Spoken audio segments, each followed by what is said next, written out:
Hello everybody, as you can see, this is my first vlog in quite some time.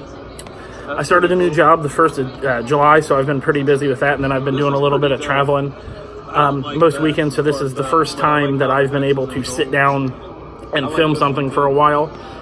This will be the first of 2 or 3 videos I put out in the next few days. I'm going to be doing this one, which is where I recap a wrestling trip I took with my friend Caden over to International Wrestling Cartel in Elizabeth, Pennsylvania.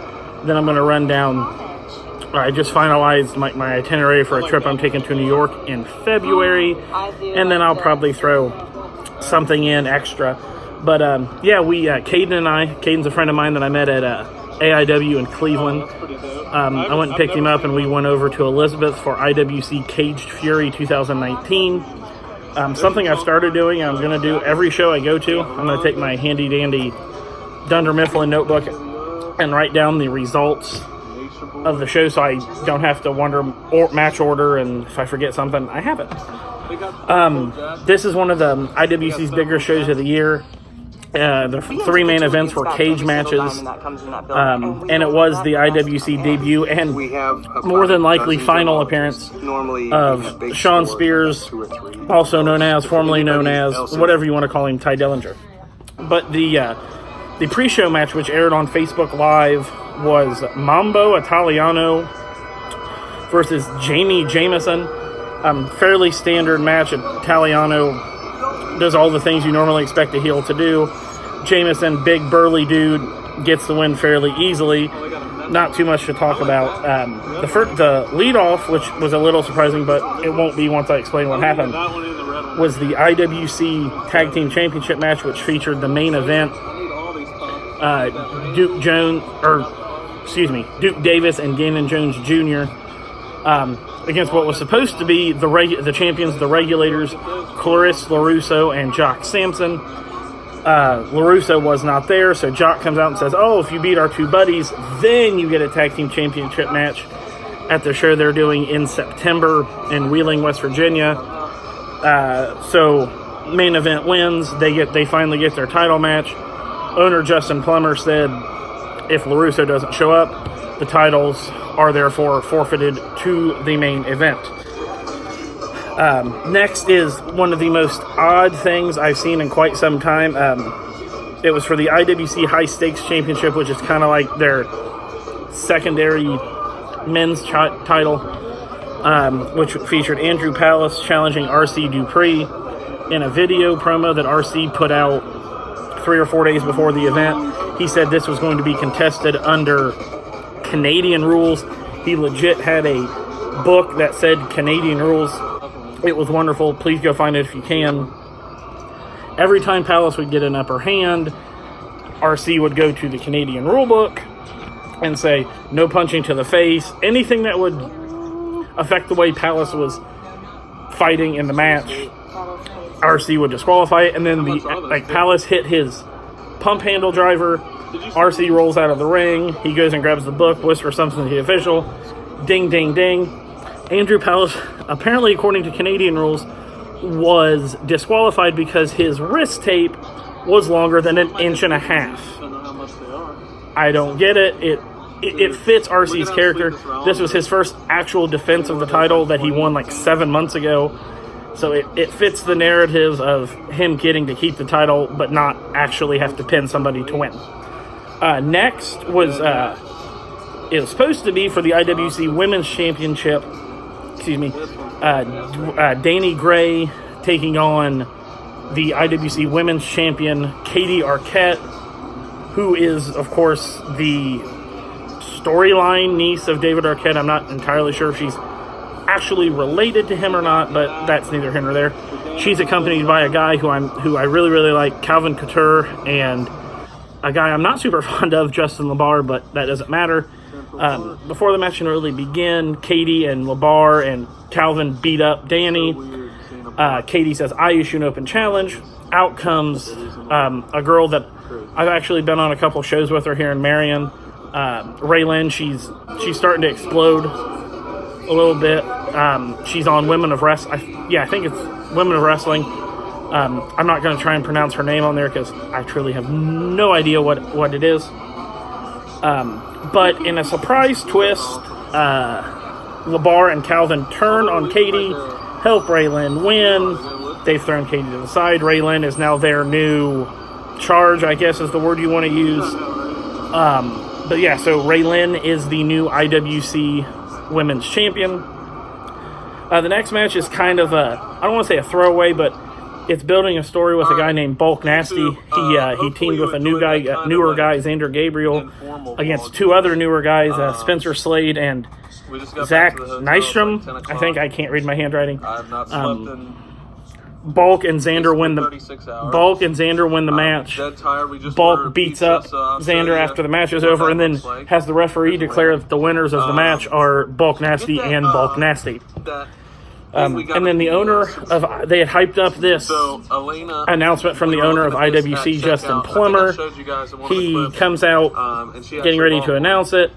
He announces that a former IWC heavyweight champion, will be coming back. Interrupted by former IWC Super Indie champion Dylan Bostic, who is people hate him, but that's his job because he's a heel. Runs his mouth to Plummer, and then Plummer says, "Oh, if you want big names, you can wrestle this guy in September at Wheeling Island Casino." And it's former IWC heavyweight champion Jimmy Nuts. From what Caden told me, this guy once took this in, where they run is it's a big gym, volleyball, soccer, basketball, and there's this ledge. He and John McChesney, who was in a match later on, both took a bump off of it. That's what Caden, I guess, remembers most about Jimmy Nuts. But he had to retire due to injuries. He's back, so therefore I would expect him to get put into either the Super Indie or Heavyweight Championship picture at some point. And then the final match before intermission, which was like a 45-minute intermission because they had to put the cage up, was the Man-Thine Elijah Dean against Sean Spears. And after watching this, it's something I've known for a while. I still don't understand how WWE fucked him up twice. Not once, but twice.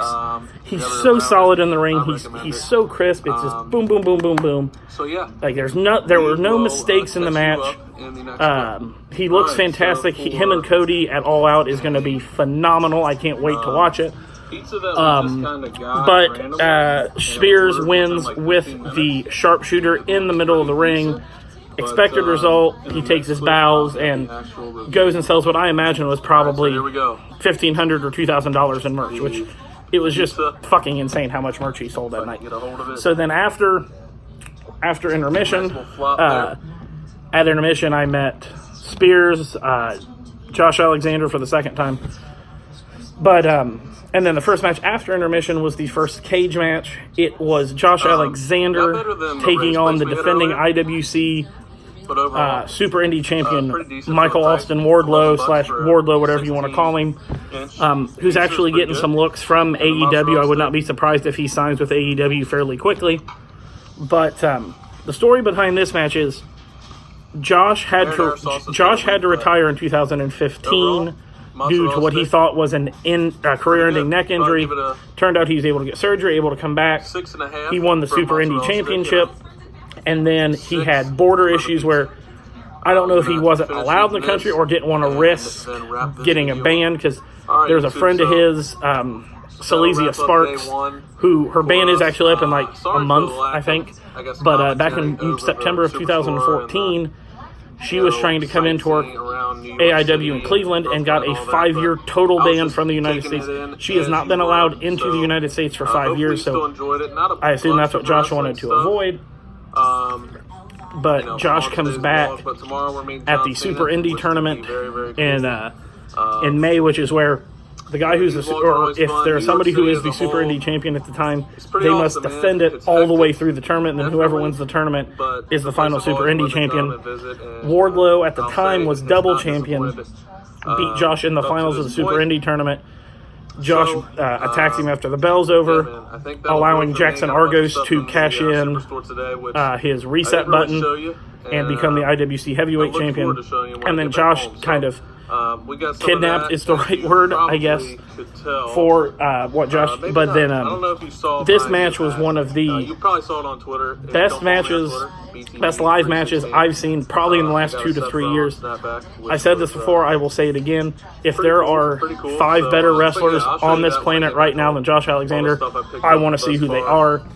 I'm so happy Josh is finally getting the recognition he deserves as one half of the Impact Tag Team Champions of the North with All Ego Ethan Page. Wardlow was fantastic in this match. Wardlow didn't give up to the ankle lock. He was bloody. He passed out. They did the Steve Austin Bret Hart finish. Fantastic. Alexander, by far now the most hated man in IWC. I can't wait to see where he goes from here with that championship. And like I said, Wardlow probably, if not here within the next couple months, I'd say before the end of the year or before this time next year, will be signed either to Impact or AEW. He's that good of a guy. He's not the same athlete Brock Lesnar is. He's the same type of athlete where he's 6'4", 260 pounds, should not be able to move the way he does. He's a freak athlete. He's fantastic to watch.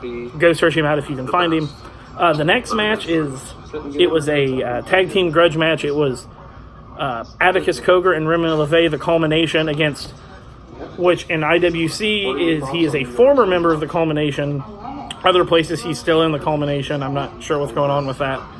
But Gory and Johnny Patch. Patch he's been around for a little bit, but he's just starting to hit, and I'll explain here in a moment why he's going to start getting booked a lot more places. But it was I don't want to say basic cage match. It was brutal. They beat the hell out of each other. The two big things is Patch is trying to escape the cage. Patch is trying to escape the Culmination.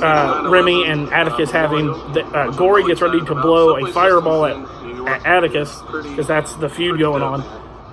Remy and Atticus move. Fireball goes into Patch's face. He falls. They win the match. Culmination doesn't care because they think Gory proved himself to the Culmination and he's back. Probably not, but we'll see where it goes. The highlight of this match, and Caden blew up the internet again with one of his gifts, was Johnny Patch hit a shooting star coast to coast on, I believe it was Remy LeVay. Patch is not a small dude. He's like 6'1", 6'2", 230. He's not a small man to be able to do that. There are guys half his size. There are guys like Ricochet and Will Ospreay size that can't do that. And it was just one of the most freak things I've ever seen. I stood speechless for probably 30 seconds after it happened. The comment about Ospreay is funny because Ospreay responded with "fuck off," which, of knowing him, that's a standard answer. But I'm very interested to see where Patch goes from here. I know he's probably going to get booked at Game Changer Wrestling and some other places off of this, which, nice guy. I wish him nothing but the best, but I'm very interested to see where the story with the Culmination and Gory goes from here.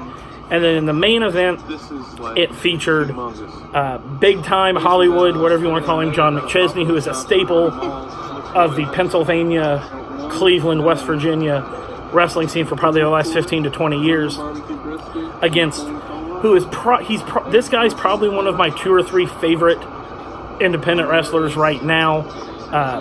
Jackson Argos. He, along with R.C. Dupree, comprised Team Storm because they were trained by Lance Storm, which, unfortunately, I believe it was the day of this show, Storm put out that his wrestling school will be closing. I imagine that has to do with the fact that WWE wants to open an NXT Canada/Canadian Performance Center. I would assume he will be involved in that. But, yeah, Argos and McChesney. Argos wins the Super Indie Championship back at Super Indie. He presses the reset button, which allows him to challenge for any championship. It's their version of Money in the Bank. But the way this match, there's a great story with this. What happens is they set up a table up, and Cade and I immediately know as soon as the table gets set up, somebody's going through that. We don't know who it is. Ends up being R.C. Dupree. McChesney jumps down onto the ring. Argos hits Rainstorm, which is the complete shot on McChesney. He retains. The big story behind this, lights go out. And when the lights come back on, Jack Pollock is in the ring. Now, if you don't know who Jack Pollock is, he's another guy who's really, really good from the Pittsburgh, Cleveland area. He actually had a fairly horrific knee injury back like December, January. And his last match was he lost the IWC Heavyweight Championship to Wardlow. He was previously a member of Team Storm because RC, Argos, and Pollock all three trained at Lance Storm's training school together. Yeah, Pollock returns and beats up Argos. I don't think Jack's quite cleared for in-ring competition yet because he said he was going to be at the Wheeling Island event on September the 13th.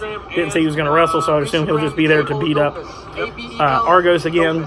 But yeah, fantastic night of wrestling. It's the second time I've been to IWC. Alexander tore it down both times. But like I said, great night. It's International Wrestling Cartel. They've got Facebook and Twitter. I think the Twitter is IWC Wrestling, and then I think you can just search International Wrestling Cartel on Facebook. But yeah, so go check them out. Thanks everybody for watching, and I'll talk to you guys next time.